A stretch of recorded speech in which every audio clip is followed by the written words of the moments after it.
Salut à tous la team OL. Toi-même chaud pour OL Fan TV. Très heureux une nouvelle fois de vous retrouver pour une petite vidéo sur cette fantastique plage. Vous allez croire que je squatte cette plage tout le temps, mais je trouve que le spot est vraiment pas mal pour les vidéos. Il n'y a pas mieux, franchement il n'y a pas mieux. Il n'y a pas mieux, le temps toujours au top, parfait. Des vagues, des surfeurs, marée basse puisque je tourne cette vidéo le matin. Tranquille, regardez. On est fin août, pas beaucoup de monde. Que demande le peuple avant de retourner dans la faune lyonnaise, mais aussi avec grand plaisir parce que je vais retrouver l'Olympique lyonnais de plus près. Mais vous savez, c'est pas parce qu'on est un petit peu loin de l'OL qu'on ne pense pas à l'OL, loin des yeux, loin du cœur. Eh bien, pas du tout. Hier se déroulait à Monaco le tant attendu tirage au sort de la Champions League. Oui, les Gones, c'est cette compétition hyper prestigieuse, peut-être la plus prestigieuse du football mondial, en tout cas en ce qui concerne les clubs. Et grâce à Dieu, l'Olympique lyonnais y est. On peut souffler parce que franchement, ça m'est rien que de vous en parler. J'en ai des frissons sur les bras, vous n'allez peut-être pas voir. Mais ça, c'est la vraie compétition, celle qui nous fait vibrer. Celle dans laquelle on a beaucoup d'émotions. Même la saison dernière, les Gones, on a été éliminés par le Barça, mais il y a eu de l'émotion. Il y a eu quelque chose qui s'est passé. On a tremblé jusqu'à la fin alors qu'on n'a pas été nul dans la phase de groupe, mais on n'a pas réussi à convertir les occasions. Mais au final, grâce à cette victoire contre City, cette victoire à l'extérieur contre City, à ce match nul chez nous, et surtout une précieuse victoire grâce à Bilon, on rappelle, contre le Shakhtar, au Shakhtar, eh bien, on avait pu se qualifier pour les huitièmes de finale. Malheureusement, le Barça nous a éliminés. Nous sommes de retour avec un nouvel entraîneur, une nouvelle philosophie de jeu. Et le tirage au sort, pour la plupart des gens, est un tirage abordable pour l'Olympique lyonnais. Moi, je ne le pense absolument pas. Nous sommes tombés, pour ceux qui ne le savent pas, mais vous le savez déjà, je pense, vu toutes les news qu'on a eues là-dessus. On va tomber contre Leipzig, on va tomber contre le Zénith Saint-Pétersbourg et le Benfica Lisbonne. Les Gones, c'est un groupe très homogène et je vous le dis, c'est un groupe très dur. C'est un groupe qui me fait peur parce que toutes les équipes de ce groupe que nous allons affronter sont des équipes de top niveau. Ce sont des équipes qui se connaissent bien, qui ont perdu très peu d'éléments au mercato.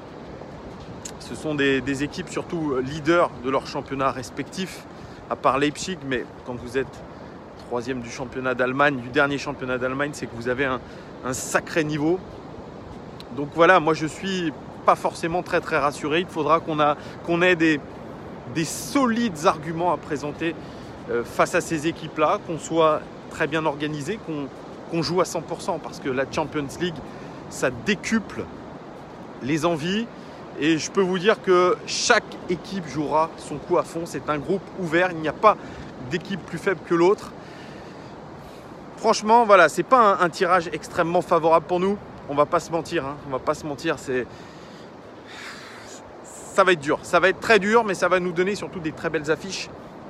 Très beaux déplacements aussi pour ceux qui auront l'occasion de les faire. Moi, j'espère en faire un.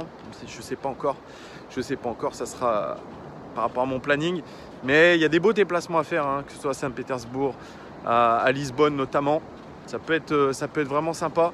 Alors, j'aimerais vous détailler légèrement les équipes que nous allons affronter. Vous savez que j'aime bien un petit peu le détail, mais très pas dans le détail absolu. Je ne suis pas dans les expected goals, etc. Ça, on aura le temps de le faire plus tard pour les avant-matchs. Je commence avec le Benfica Lisbonne. Le Benfica Lisbonne, c'est tout simplement le champion en titre du dernier championnat du Portugal. Actuellement, ils sont 4e du championnat du Portugal. Ils ont été défaits récemment, la semaine dernière, 2-0 par Porto. La formation, elle évolue en 4-4-2.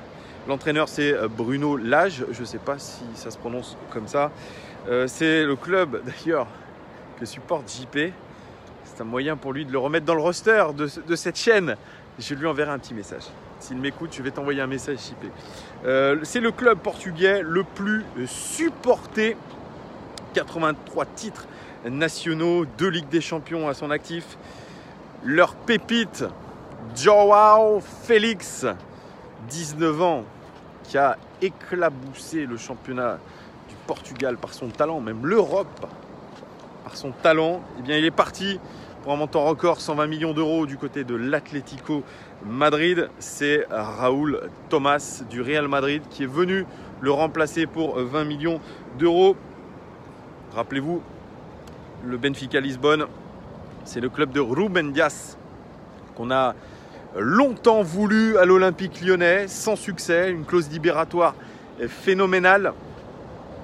Et puis il a finalement prolongé. C'est un élément indiscutable de la défense centrale du Benfica Lisbonne. C'était une équipe ultra verticale. La philosophie de jeu de Bruno Lage, c'est ça, c'est aller vers l'avant, très vite vers l'avant, des passes verticales, du jeu direct. Et quand vous avez un joueur devant qui faisait d'ailleurs la paire avec João Félix, il s'appelle Stefan Seferovic, qui est international suisse.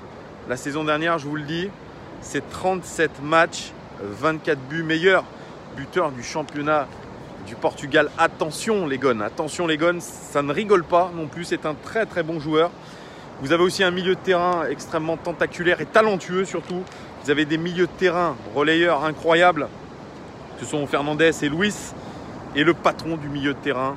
C'est un joueur aussi qui avait été ciblé par l'Olympique Lyonnais, on n'a jamais pu se l'offrir. C'est le Portugais Pizzi. Je vous en ai parlé, la défense centrale, Rubén Dias et Ferro. Elle est très forte aussi, très solide.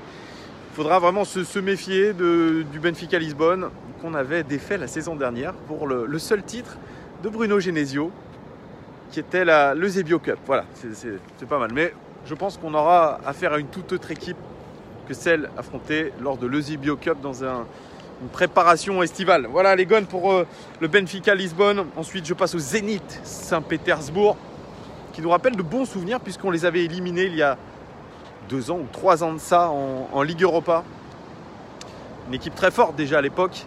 Une équipe qui a toujours certains joueurs de l'époque, hein, franchement. Je pense à Djuba.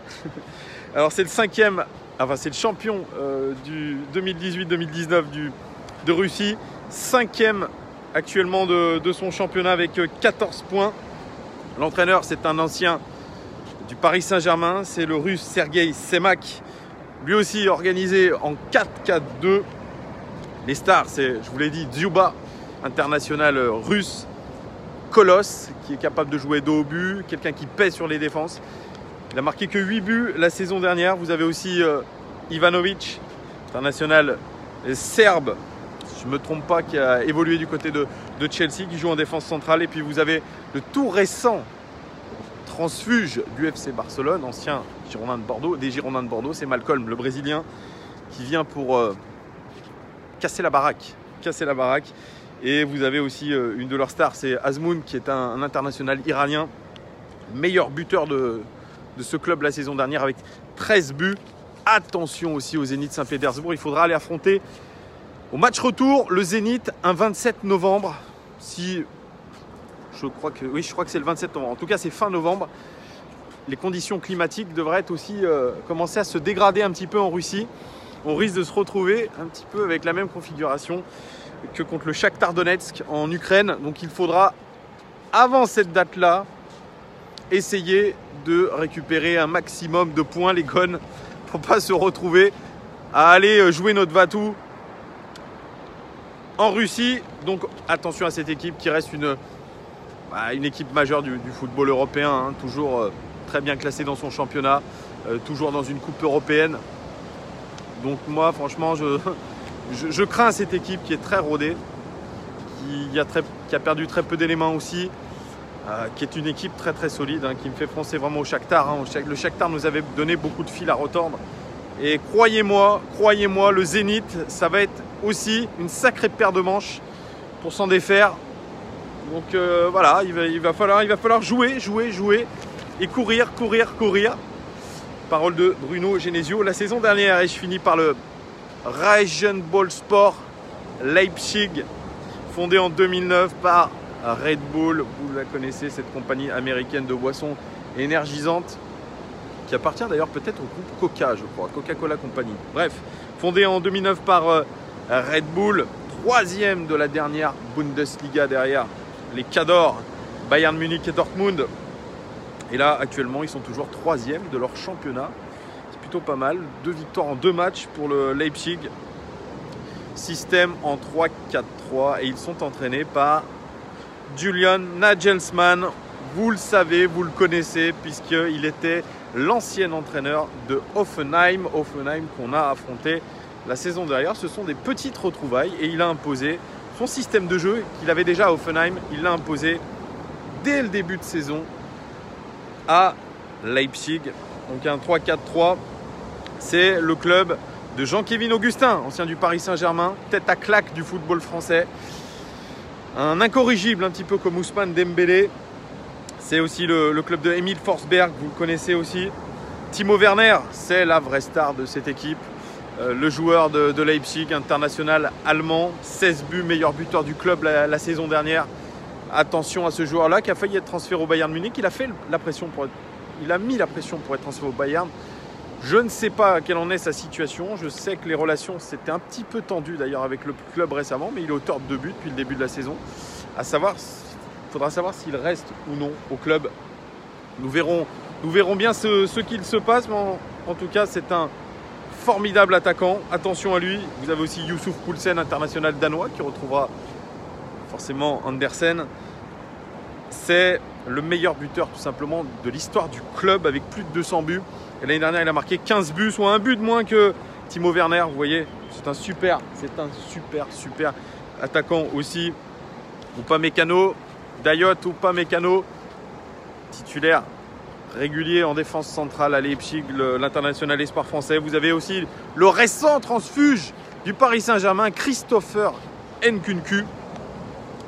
Et puis un autre transfuge, talentueux joueur de Chelsea, c'est Ampadu, le jeune Dre 2. Je ne sais pas si ça vous rappelle quelque chose pour ceux qui suivent le championnat anglais.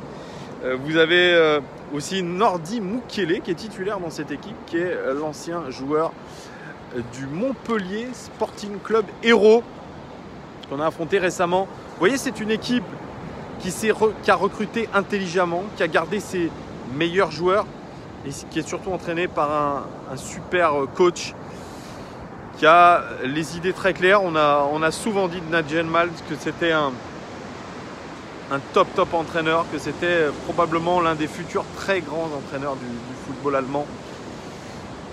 Genesio lui a été supérieur la saison dernière. Bon, même s'ils nous ont tenu tête, hein, bien évidemment. Ils nous ont tenu tête sur les 2 matchs qu'on a eu à affronter, mais c'est une équipe qui sera forcément portée vers l'offensive, qui sera très bien organisée et qui jouera beaucoup avec ses pistons. Donc j'analyserai bien évidemment tout ça dans les avant-matchs, dans les présentations de ces équipes. J'ai hâte d'ailleurs de vous faire ces présentations d'équipes puisqu'il y a beaucoup à dire sur la tactique, sur les hommes, sur tout ça. Vous voyez, les gones, je ne suis pas forcément très rassuré par ce tirage au sort qui est pour moi un tirage au sort très difficile. Dites-moi vous si vous pensez la même chose que moi. Est-ce que vous pensez que ça va être un groupe difficile ou alors vous dites non, l'OL a largement les capacités pour se qualifier. Il n'y aura pas forcément de concurrence. Voilà, dites-moi tout en commentaire. Est-ce que vous êtes satisfait? J'attends évidemment votre retour. Dites-moi aussi quel sera pour vous le prétendant de ce groupe le plus fort pour l'Olympique Lyonnais, celui qui va le plus nous concurrencer. Voilà. Prochaine vidéo les gones, ça sera l'avant-match du match contre Bordeaux. Vous le savez, Groupama Stadium, samedi à 17h15. Je vais vous travailler cette vidéo ce soir et normalement vous aurez la vidéo demain matin. Je vous souhaite un très bon vendredi, un très bon début de week-end et puis on se dit à très bientôt. Profitez un peu de ce beau panorama. Ce n'est pas pour vous foutre la mort, c'est pour vous faire juste profiter. Une petite carte postale comme ça. Allez, à très vite les gones.